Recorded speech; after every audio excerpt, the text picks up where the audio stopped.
Good morning, students. I am here to do an explanation of 4E5N Mid-Year Exam Paper 2 Paper 1, Question 2.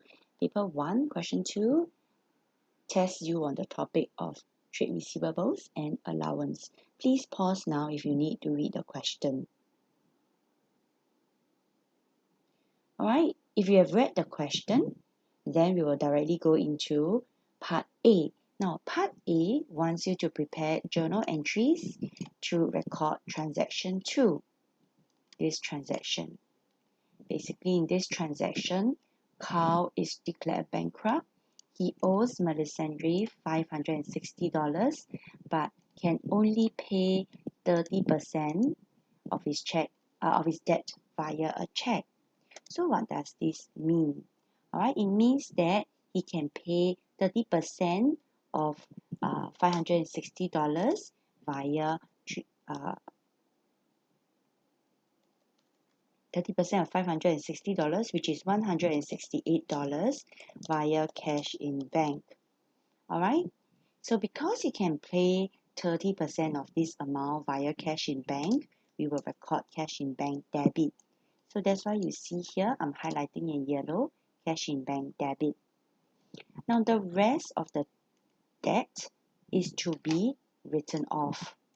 Okay, when the rest of the debt is to be written off, how much of it?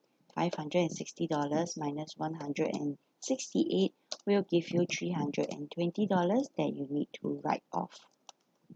So how do you record this into your journal entries? You will record it by taking allowance for impairment or trade receivable debit. Why is allowance for impairment or trade receivable debit? Because allowance, the double entry is minus, or rather the accounting rule is minus plus.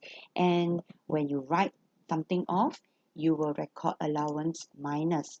The common mistake for a lot of students is to record impairment loss on trade receivables. Now that is wrong.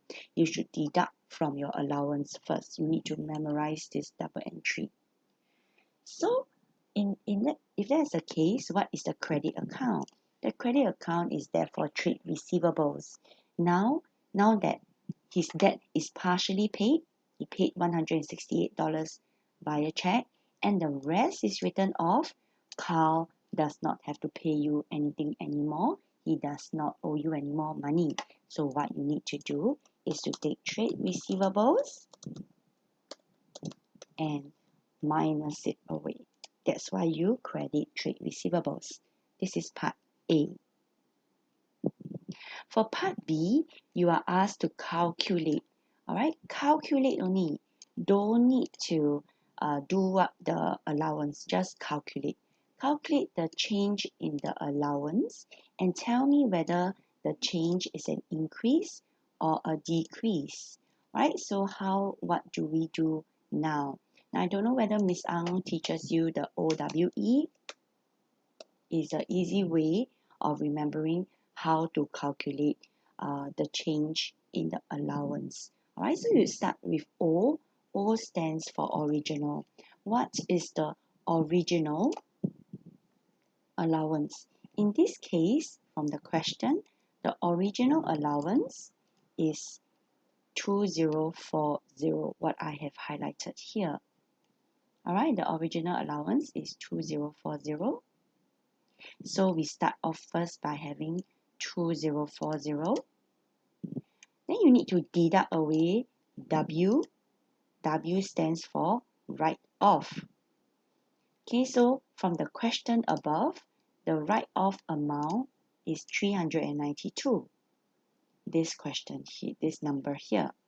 So we write off $392. What does E stand for? E stand for ending balance. Alright, and then you minus away the ending balance to see what is the number. Now, the ending balance is 1580. Now, how do I know it's 1580? From information tree, they inform you that Jamie is unlikely to pay his debt. Right? The key word here is unlikely. Alright, unlikely, not confirmed. Because it's only unlikely, it's an estimate.